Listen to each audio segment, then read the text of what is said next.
त्यामुळे अनेक बाबतीत लोकांचा असा गैरसमज असतो की हो थोडीशी प्याली तर चालते, आम्हाला कोणीतरी सांगितलं होतं हार्टसाठी बरी असते, वाईन म्हणजे तर फळांचा रस आहे हो तो चालतो. अशा अनेक प्रकारचं संपूर्णतः थोतांड आपल्या माथी मारलेल्या जातं.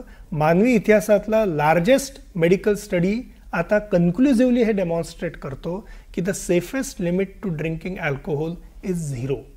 त्याच्यामुळे मी निव्वळ 31 डिसेंबरला पितो काय की रोज पितो काय, बोथ आर डेंजरस. दारूच्या बाबतीत सुरक्षित भूमिका एकच, ती म्हणजे त्यापासून दूर राहणे.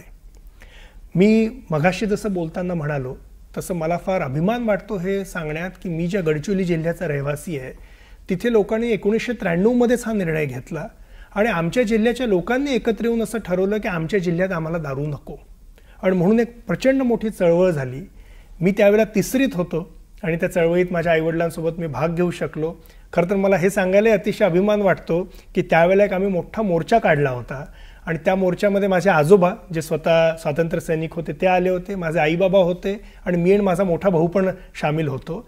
आणि त्यावेळेला या दारू आमच्या जिल्ह्यात नको म्हणून काढलेल्या या मोर्चामध्ये आम्हाला अरेस्ट करण्यात आलं आणि पोलीस स्टेशनमध्ये नेण्यात आलं होतं.